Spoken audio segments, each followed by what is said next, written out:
Hi there. I'm here with Coach Reese, and I'm Coach Loretta with Trail Run Coaching, and we are here on the Dirt Podcast. And today we're going to be talking a little bit about goal setting and altering your goals. Sometimes we go into races with the best goals in mind, and then the conditions may not warrant what we're hoping for that day. So we're going to dive into that a little bit. So first, I'm going to set the scene a little bit. When we're thinking about goals overall, there's a few different types of goals that we look at. One is process goals, right? So process goals are goals that are keeping us motivated, keeping us going along the way, looking at maybe strength training or doing mobility in the week or making sure you're staying consistent in the week. All those process goals are the ones that are those steps that are going to get us to our more outcome or performance-based goals. So that's one big piece. And then the other piece is then that performance goal, like what do we want on race day? What are we thinking about? What's our A goal, our B goal, and our C goal? So today we're going to talk a little bit about that. That's just kind of a brief overview, and we're going to dive in a little bit more. So, hey, Reese, how are you? I'm good. How about you, Loretta? I am doing good. We were just talking a little bit about the weather. Midwest, yesterday sunny and shorts and tank top weather, and today dreary and cold and maybe not so much shorts and tank top weather. And tomorrow, who knows, a big winter storm coming in for both of us. Yeah, isn't that something? I mean, yesterday I almost got a little sunburnt on my run in the middle of the workday, and today it's like you bundle up with your gloves and your hood and whatnot. But I mean, that's just good, adaptability practice, I guess, and it keeps you sharp on, what to wear during what type of temperature conditions. So, For sure. And I it's was thinking it kind of goes along with our topic today, right? Because when you were getting ready for a race, we never know. We might be watching the weather like every day to see what's it going to be like on race day. And then it just keeps changing and changing and changing. And that can change our goals when it actually comes to race day. So what I did yesterday compared to what I would have done today would be two different things is when we're thinking about temperature and clothing. Yep. And I was just talking with a couple people on a group run on Sunday, and we were running, and you hear mentions like, oh, I forget how to dress when it's this warm outside. People are, bundling up because it's like 30 degrees at the start, and then it quickly warms up to 45, and you have your jacket and your layers and you're sweating and you're getting hot and stuff like that. So, yeah, it's something nice to think about continually week over week out during this time of year is, like what kind of gear do I need to execute my workouts and to have the most fun out there? Okay. Yeah, so weather can be one goal, one thing that affects our goal, but let's kind of dive in a little bit and talk about process goals. That's one thing that you can control as an athlete. Do you want to talk a little bit about that, Reese, and how you work with your athletes kind of to develop some process goals? I think a lot of athletes come in with some of those goals in mind.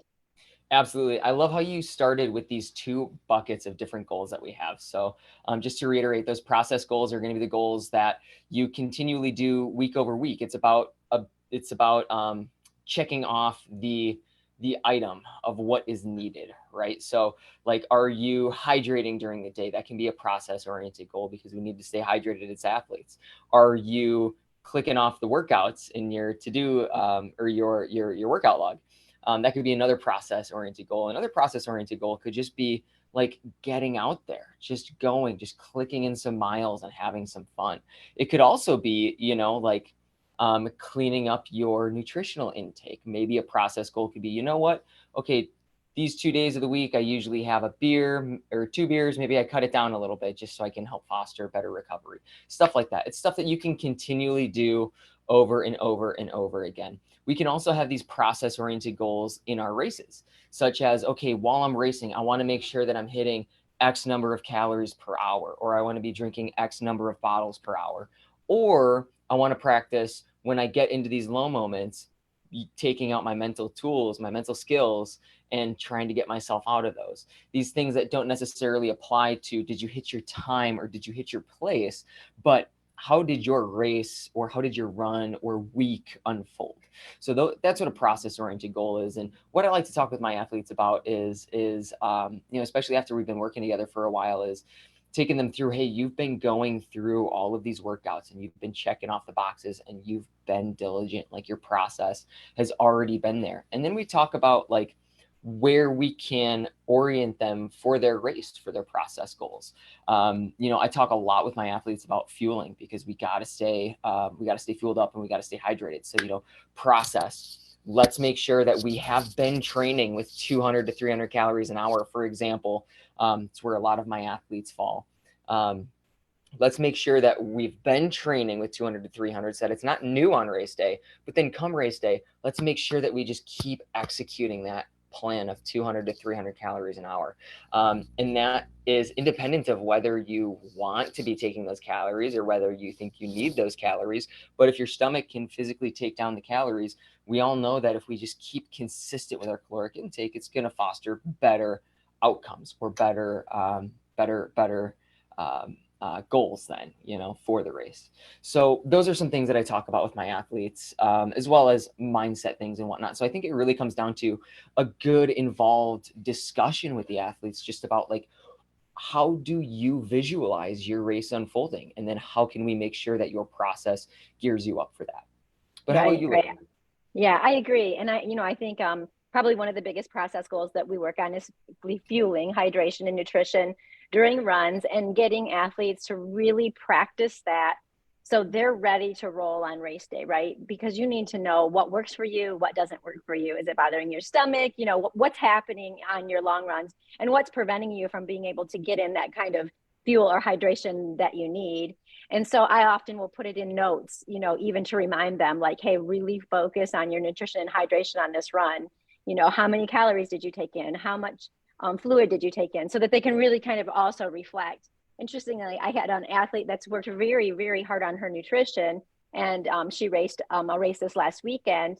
And I asked her, because she did really well. She hit all three of her goals on that day. When I asked her how her nutrition went, she said it went really well the beginning part of the race. So a great discussion to have is like, what went really well about it, and is there anything you would change? And then mid race is when she struggled, right? Luckily, she had an amazing race director that made sure she kept fueling every time she came through. It was a looped course, so he was able to keep her going, which she said then the end of the race she did really well. So sometimes we go in and we've practiced process goals, and we go into the race, and it's easier said than done, right? Taking in this many calories an hour, take this much hydration in. But once you get in race mode, it's easy to be like, oh, I don't feel like eating, or I don't feel like drinking. So in her situation, she was lucky enough to have a race director there to go, hey, keep going. But I think it's important when we're thinking about the process too, is thinking about who's your support crew. Do you have someone there like that can help to remind you, or can you program your watch to beep to say, hey, you need to eat or drink? So that all of that work that you spent all season practicing that process goal can actually be implemented during that race and be successful. So, I mean, for her, it was a big win that day, because that was a big thing she's been focusing on, and she was able to do it. She was able to do it well, and she got the results she wanted by achieving, all three of her goals that she set for race day, which is what our big goal is when we're looking at those process goals. Yep, and I think that's huge. To touch on the two things that have come up now, I think we're both talking about these goals that we can set, and we're on process goals right now. And I like to keep going down this process goal rabbit hole for a while. But with these process goals, we can think about where is your previous history? Where has your training been led up to? So a lot of these goals don't just come out of thin air.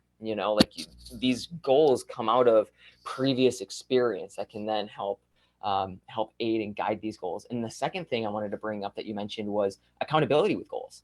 I think there's a huge onus on ourselves to stay accountable towards our goals, especially process-oriented goals, because that's definitely a lot less of a hard measurable outcome. It's not like I ran this race in X amount of time, whatever it is, but it's more subjective of how was my whatever your process goal is. Let's just take fueling, for example. You might be in a 20-hour race, and maybe for the first 10 to 12 hours, you're doing really great. And then you have a rough patch from 12 to 15 where you didn't do so good. But then from 15 to 20, you kind of caught back up, and we're more aligned with your goals. So I think with a lot of these process goals, it's not necessarily pass or fail, but it's that on a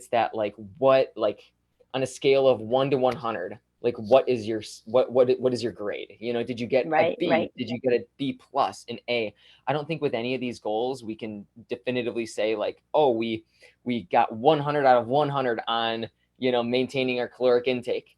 But we can always shoot for a B plus, maybe like an A minus. Keeping up with it more often than not, I think, is huge with these process goals, and just keeping that subjectivity rolling in your head as you're going through your race. How is this going for me? Right, right. That's true. And another thing I like about process goals is when I reflect back on a race and my season, I can really think about what things really went well during my season because I, had certain goals. For instance, strength training. I want to say, specific or consistent with strength training. I want to focus on my nutrition. Those are some things that I'm working on right now. And I think that then I can look back and I think our race, I think we should look at it as like what, a celebration of our fitness, something that we worked really hard for. We've had these process goals and here we are, let's celebrate, right? Well, on the race day, there's so many variables and we don't know what might happen on race day, but I can control what leads up to race day. And I can be practicing and doing all of those pieces that I had planned for my process goals. Absolutely. That's huge. And I think that's a great, like, moldable way to obtain this type of goal without necessarily putting a hard cap on it. I've always told people my first goal, no matter what race I do, is to squeeze everything out of my fitness on that day. So, and then I start getting into my outcome goals, but regardless of what happens in the race, if I believe in my heart, I gave everything to this and I pushed and I fought tooth and nail and I got to the end. That is the goal for anything, regardless of pace, place, whatever it is. So, maybe you come in dead last, but you're like, you know what? I fought tooth and nail for this. I clawed, I passed people, I got over obstacles. Maybe I didn't hit my time goal, but you know what? Like, everything that was thrown at me, if I was able to overcome, adapt, and keep moving forwards, then I think that's huge. So that's just a personal goal of mine. And I think that's what makes these really, really powerful, is that they really call back to sometimes your intrinsic motivation more than your extrinsic motivation. A lot of process goals, such as getting things done, come back to your intrinsic motivators of like, what type of person do you want to be? Do you want to be consistent? Do you want to be reliable? Do you want to be accountable for your training schedule? Do you want to be adaptable and problem solve? Right. So, like that's huge for process oriented goals too. So think about your motivations intrinsically and what drives you as a person, and then try to align some process goals with your training and with your racing. Right. And we've had lots of conversations and I feel like that's a common thread for you is adaptability, right? And I think that that's a process goal you practice a lot. And I think that that's a really great process goal as you get into the race so that you can be adaptable. We need to be adaptable in races because things are thrown at you the whole time, right? So I think making sure your training runs, we don't want them to always be perfect, because if they're always perfect, then what are we going to do come race day when we have something thrown at us and we have to change gears at that point? Exactly. Funny little anecdote. I've been thinking about this a lot because the past like week and a half, I haven't been too regular in the mornings. And I think this is something that plagues all of us runners, So it's like, I get out the door and it's like, I don't really have to go right now, but like I'm on a long run. So while I'm running, I'm kind of planning this route in my head of where I want to go. And sometimes it's like, like the bell rings and you need a gas station stat, So then being able to say like, okay, how far away am I from a gas station? What's the safest route?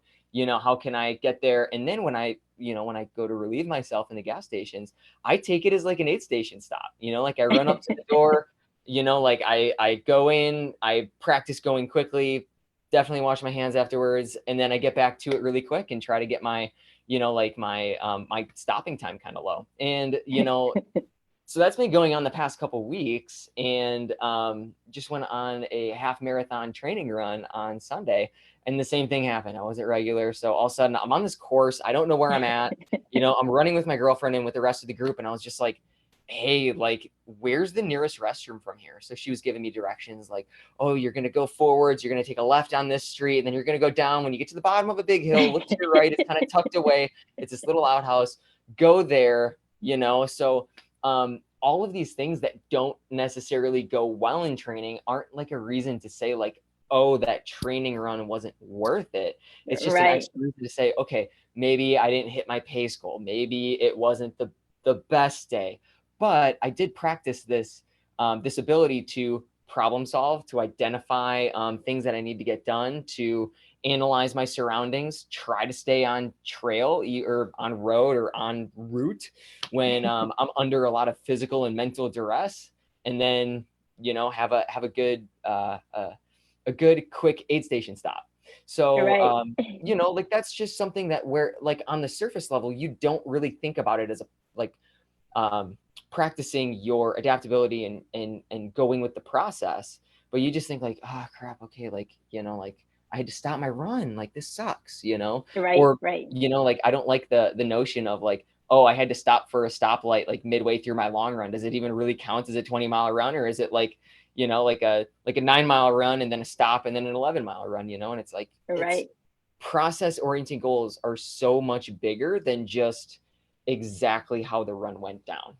Right. That's funny that you say that, because I was doing a tempo run yesterday, and well, actually it was a threshold run if we want to be specific, but I had to stop at a few crossings. Usually the trail is pretty okay and I don't have to. And I had to stop and start. And I was thinking the same thing, like, don't stress over this. This is just how it's going. You didn't mean to stop, but you had to stop.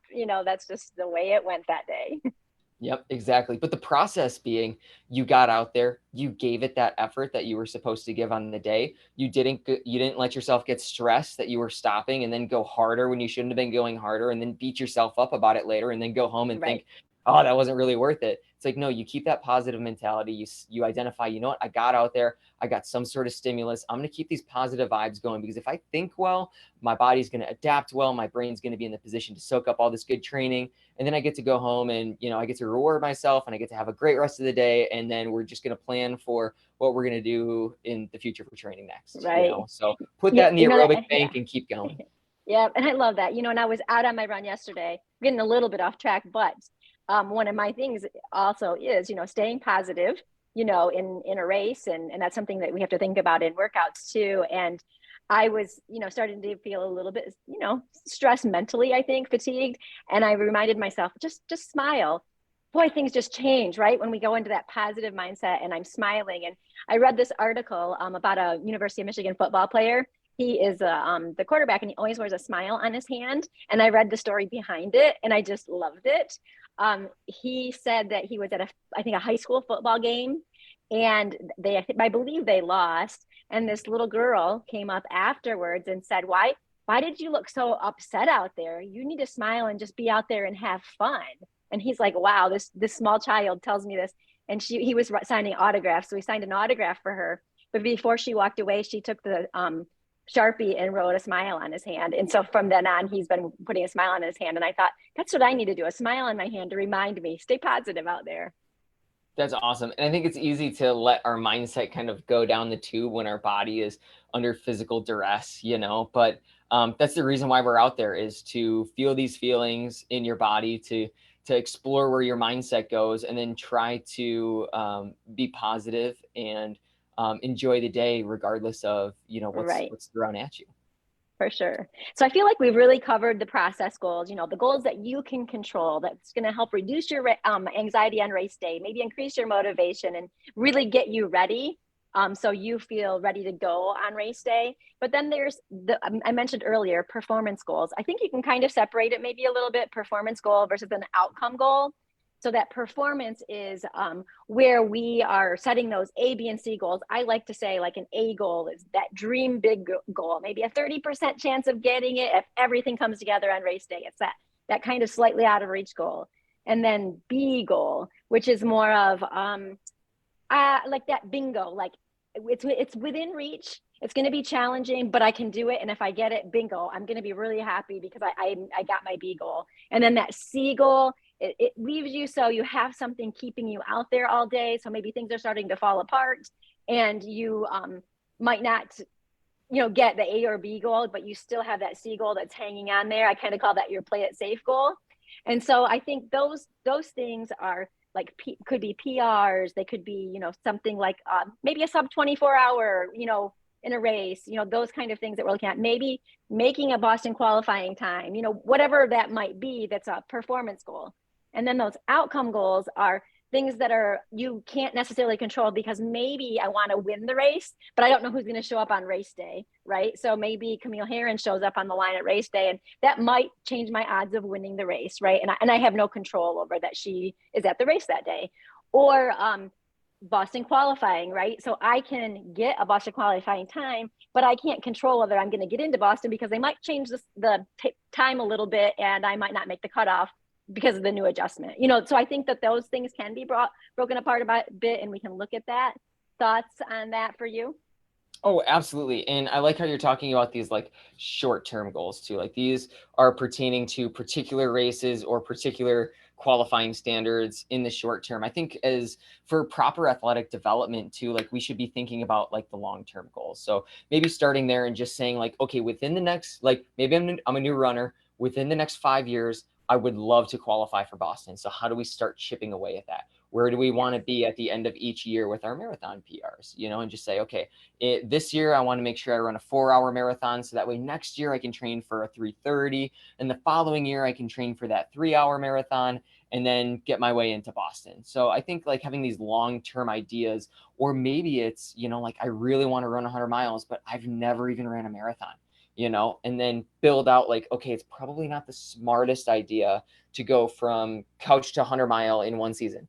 So then building out your long-term goals that way. Performance goals, outcome goals, they're very measurable. They're very defined. These are the pass fail type of things. With these short-term goals, like within a season or within a race, I really like how you identified, we want to have these stretch goals. We want these goals where it's like, man, even given the perfect day, I think this is what I can do. This is going to be like, my pie in the sky or not pie in the sky. This is going to be my shoot big, but it's within grasp. You can just barely get your finger on it. And then your B goal being like, okay, my training has led up to this is realistic. I could obtain this. And then a C goal being like, oh man, just in case things fall apart, like this is where I kind of want to land. And all of this that we're talking about kind of, especially short-term goals, calls back again on our previous experience. So that's where we can say, what race are you training for? What other races have you ran in the past that have been like this race? How did you fare in those? How did you feel in those? And then we can start talking about where has your training been leading you to identifying like what type of time you are capable of.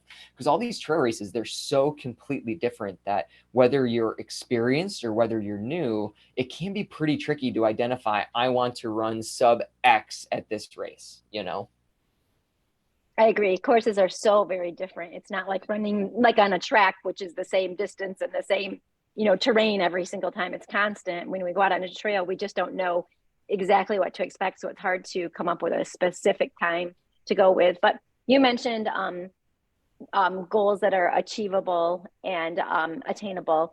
I wonder if you would want to talk a little bit about SMART goals, and kind of we can nerd out a little bit and talk a little bit about writing a SMART goal. Oh, sure. So SMART is an acronym. Oh man, and it's been a long time since I've recalled the acronym, but I can help you. It stands for, okay, so it Specific? stands for measurable, attainable, realistic, and timely, right? Yes, yes. Okay. Yep. So each of those acronyms is going to I kind of put you on the spot there. No, that's totally fine. I haven't had this since my sports psychology class like 5 years ago. Good. So We're going to go back then. I'm glad it's still in there. Thank you, Dr. Myers. So let's start with S, specific. We want to define what you're going to go after, because these goals have very rigid boxes to check. So specific, get real specific. The more specific you can get, the more you can visualize what you need to do to obtain it. Measurable, you have to be able to say like, did I pass or did I fail? Did I hit X time? Did I not hit X time? Did I hit X place or did I not hit X place? Attainable, it has to be something that you physically can do. Like if you can't qualify for UTMB in a particular year, then what's the point of even telling yourself you're going to race UTMB? So things like that. Realistic, like, realistic just meaning let's say you've never run a marathon, it might not be realistic to think that you can then go break the world record on your first marathon. Like there has to be some sort of backing behind your goal, and then timely is just defining, when do you want to hit that goal? Or maybe this is the point where you say, this is my time for the goal. So to think about our long-term goals, we can say, again, making things timely, saying, I want to hit X, I want to do X race X year, X race this next year, because, maybe in the first year, I only want to build up to a 50K. In the second year, I want to hit that 50K so I can go and do a 50 mile and keep moving forward. So those are just some examples, but you can really define SMART as you see fit according to whatever your goal is. We're talking about racing, but this can apply to all areas of life. Right. And I think it's just really a good tool to use to make sure that you have a good measurement to decide when you're writing a goal, and then you can go back and look and make sure that you can see, maybe where you fell short or whatever, maybe what you need to do to adjust as you move forward to the next goal that you write. Yeah, absolutely. I think going on from there is, then it's like, once you come up with a goal, I think it's really important to share that goal, write that goal down so that you are thinking about it and it's yours, you're owning that goal. I like to use I read it in Dina Castor's book, Let Your Mind Run, a great book if you haven't read it, but in there she talks about positive mindset. But one thing she talks about is, putting a sticky note on your mirror so you see it every day and you read it out loud. I'm a 100-mile finisher, or whatever that might be. I'm a 100-mile finisher in sub 24 hours, or whatever your dream is. Put it on there, read it to yourself, think it, and share it with your friends so that they can help also hold you accountable for you getting to that goal. Maybe we can redefine SMART goals and replace that A with accountability instead of attainable. Yes, I think it can go. That word is kind of used interchangeably in there too, I think. Okay, awesome. Because I think that's huge. I think, a majority of the onus is on us to keep ourselves accountable, but there is a huge accountability piece when you let other people know what you're doing. Hey, I'm running this race. I want to get this time. It's within grasp. I know I can do it. I think I can do it. I want to push, because that can definitely be a motivating factor when you're actually out there.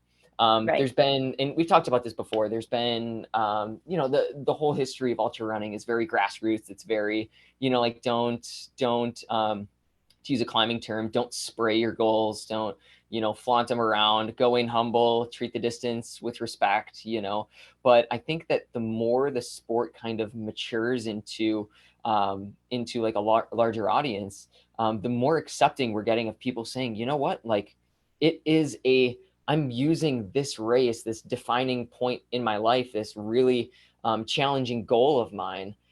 I want to obtain a certain measurable goal for it, So right. using these races and these life achievements, and saying, I want to do this, I think is hugely powerful, as long as we do it in a respectful way, right? Right. So. I agree. I think I'm just going to mention, it is Women's History Month. And I think, as we all probably know, Camille Herron has been a huge mover for ultra running and women. And she is somebody that will put out there, what her goal is, what she wants. And she doesn't always get it. Most of the time she does. But, I think that's somebody I look up to, that she's out there and she's willing to put herself out there to say, these are my big goals, and look at her, she's chasing them, she's getting them. And I think that's just really cool. Yeah, it definitely shows more competitive edge and competitive prowess for sure. And it puts you in a vulnerable position, because again, it holds you accountable. I know Sabrina Stanley too is another lady motivator for me. She just absolutely rips ultra marathons, and she'll say, like, I'm lining up to the start line, and like, she's a very nice person, but when she's in the arena and she's on the course and she's in the competition, like, she's gonna want to win. She might be your best friend outside of competition, but within the arena, she wants to bury you, and she wants to be buried herself, because we're trying to push each other to obtain these goals that we have as stretch goals, but it does put people in this position where it's like, damn, well, now 100,000 people plus know from my Instagram posts that, like, I want to win, or I want to set a course record, or I want to beat so-and-so, like, whatever it is, it could be scary, Good Right, race. right. And I think, putting it out there can be, like you said, it makes you vulnerable, and there are going to be critics maybe that say that you can't, right? But go out there and do what you think you can and maybe prove them wrong. Exactly. Yep. So with those goals, now that we just defined both of them, these process goals, these outcome goals, how do you visualize your goals for a particular race? Do you have a mixture of both? Do you focus on one or the other? And then how do you help your athletes define those? Right. Yeah, that's a big question. I think that the process goals are something that I probably don't I mean, I know that they're there, but I don't think of them as readily in my mind as I do my performance goals. So I'm a pretty competitive person within myself, so I'm always pushing for better. And so I think that that's where my mindset is mostly on those performance goals. But I know that the process goals are what's getting me there, right? Being consistent and working on fueling and hydration and strength training and mobility. I know those pieces are what's going to get me to the finish line, but I really like to focus on what my goal is, for an upcoming race. But as far as athletes too, I like to remind them of the process goals, especially, when we get to a race and we don't meet the goals that we want, and so, things happen at races, whether it's the weather or whether it's the course or whether something just didn't work out that day, right? So we have to have those process goals, I think, to fall back onto and remember that, you did put in all of this hard work. You're still, still going to move forward and you still have other opportunities, but be proud of what you have done. Be proud of all of that work you put in, because it's not wasted, even if you didn't get your A, B, or C goal, right? You still did all of that work. It's making you fitter and stronger and healthier. And so we have to, not always rely on just those performance goals. And I think this last year's been a really, a year for me that I've really reflected a lot on process goals, because my races haven't gone as well as I wanted them to, so it's kind of for me, I've kind of been like a reset of my mental thoughts, and kind of going through and going, wait a second, you know what?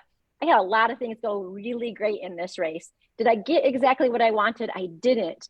But a huge thing that I've been working on is nutrition. And I've, last two races, I feel like I've done really well with nutrition, so I have to remind myself that there's so many pieces that have to come together to get what you want. Right. And I know I'm putting in the work. And so I think that is helping me kind of resolve being a little frustrated with my last year performances. Yep.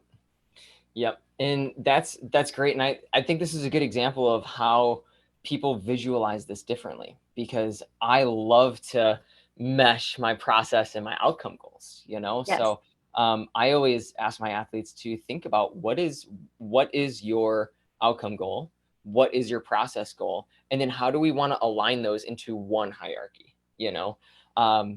I have an athlete right now who at the end of this year, he's going to be doing one of the same races that he raced last year. Now, he also DNF'd that race the previous year. So it's cool because we can kind of track, like, the first year he didn't make it. The second year he made it and he felt strong, but he identifies some ways that he could have made his race better. And then, so now going into this next year, okay, cool. We have this really cool specific number that he particularly, got for himself last year. Right. So now we can say that is the time to beat. So now this is our outcome goal. We want to beat that by 10%, by 20%, whatever we think that he can do. But then process goals are, how is your mindset? How are you executing strategy? How is your aid station efficiency? How is your foot strike? How is the night leading up to the race and how you prepare yourself for that? So I think looking at people individually and trying to get these outcome and process goals and enmesh them is huge, because then you can say, okay, well, you know what? Like, are you going for X time first? Is that your number one goal? Or is your number one goal going to be to have fun at the race? And then maybe we'll talk about having time goals. And it's going to vary from race to race depending on how much stock you want to put into it. For I sure. have a half marathon coming up and I'm using it more as training for Earth Day and for Kettle. So, like my first and foremost goal is just going to be to, hey, go out there and give it a nice hard effort. Don't max yourself out, but give it an effort that I can be proud of, Right. I'm not going to say go out there at all, and finish at all costs, but, Right. let's do something that we can be proud of. And then, okay, let's align what time goal do I think I can hit. And that can also be based on your previous experience on the course. And that's why I think getting out onto course is huge. I had an idea of what I wanted to do for this half marathon. And then I got out onto the course and I was like, wow, it's, we're talking about a way hillier course than I initially thought. And all my training, was leading up to like more of a flatter type of half marathon. So then you can adjust your goals accordingly with still that stretch goal, that ideal goal, and then that that finish at all costs type of goal. Right. And I love that. And you know what? I think that I kind of want to wrap it up a little bit with, so one of the things I love about all of this, the process goals and the performance goals, the outcomes goals, and SMART goals is, my background is special education. So that really comes down to my love of individualization. And so what I think you should take away from this podcast today is it's all very individualized to you, right? Your process goals, your performance goals, and your outcome goals are nobody else's. So you get to decide what those are and help them to move you along and drive you. And I think a coach is a really good person to help you navigate that journey so that you can get to where you want to go. But just remembering that it's all very individualized. When we talk about maybe time goals, maybe time goal means nothing to you, and that's okay too, right?